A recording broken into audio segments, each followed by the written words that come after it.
Hello, and welcome to today's deep dive. Our focus is on a breaking story. Former U.S. President Donald Trump is pushing a brand new Israel Gaza peace plan during talks with Israeli Prime Minister Benjamin Netanyahu.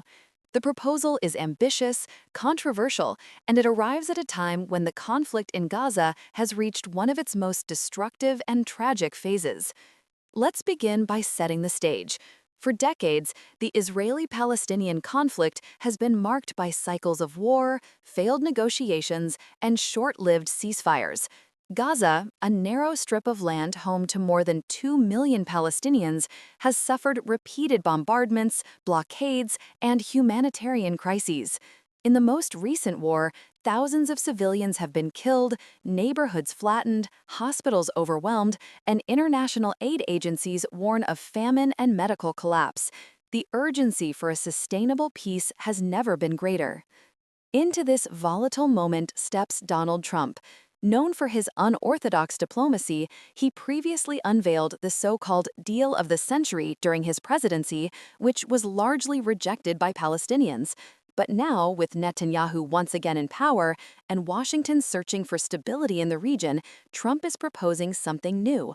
Reports suggest that his plan contains 21 separate points aimed at stopping the war and setting Gaza on a new course.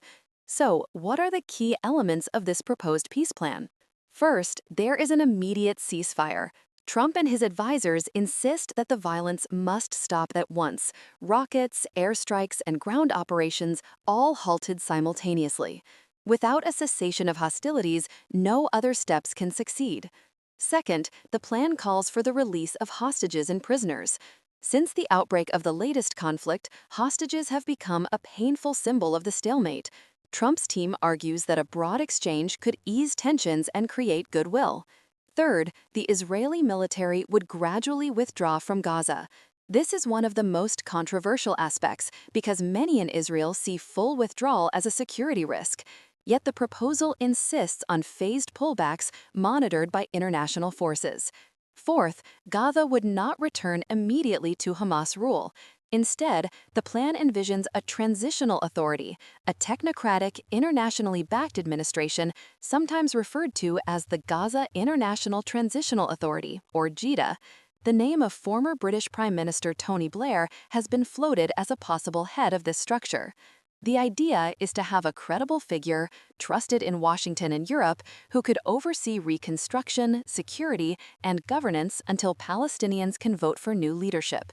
Fifth, the plan includes massive economic aid.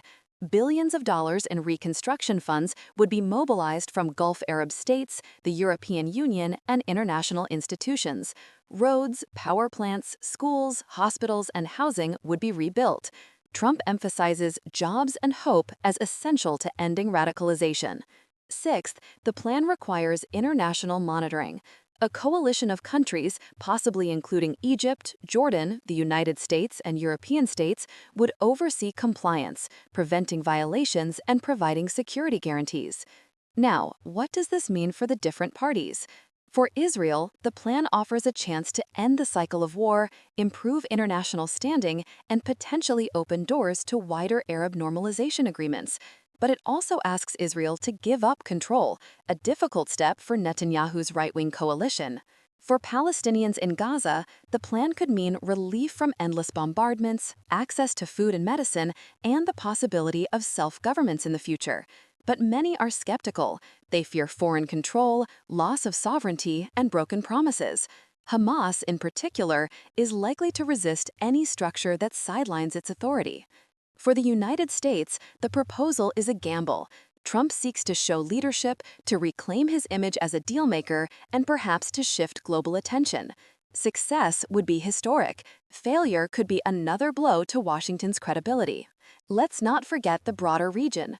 Arab states like Egypt, Jordan, Saudi Arabia, and Qatar all have a stake in what happens next. Some quietly welcome the idea of a transitional authority as long as it reduces chaos on their borders. Others worry that foreign occupation, even if temporary, could spark backlash on the Arab street. Now, we must ask, what are the challenges? First, deep mistrust. After years of war and broken agreements, neither side believes the other will honor commitments. Ceasefires have collapsed within days before, and this could happen again. Second, political realities. Netanyahu faces pressure from hardliners who oppose concessions. Palestinians remain divided between Hamas in Gaza and the Palestinian Authority in the West Bank. Without unity, long-term governance will be shaky. Third, security concerns. How to prevent new rocket attacks? Who guarantees that militant groups will disarm? What if international monitors are targeted? Fourth, timing. Reconstruction and elections cannot happen overnight. The plan could stall, leaving Gaza in limbo. And finally, the shadow of past failures. From the Oslo Accords to Camp David to Trump's own earlier proposals, peace plans often generate headlines but collapse under the weight of reality. Yet, despite all obstacles, there is also a window of opportunity. The war's devastation has created unprecedented pressure for change. Regional powers are more willing than before to cooperate, and ordinary people, Israeli and Palestinian alike, are exhausted by endless bloodshed. So, what should viewers take away from this story? Donald Trump and Benjamin Netanyahu are attempting to craft a dramatic new framework for peace in Gaza. The plan includes ceasefire, prisoner exchange, Israeli withdrawal, an international transitional authority, and large-scale reconstruction aid. It is bold, risky, and uncertain, but if it succeeds, it could transform the Middle East.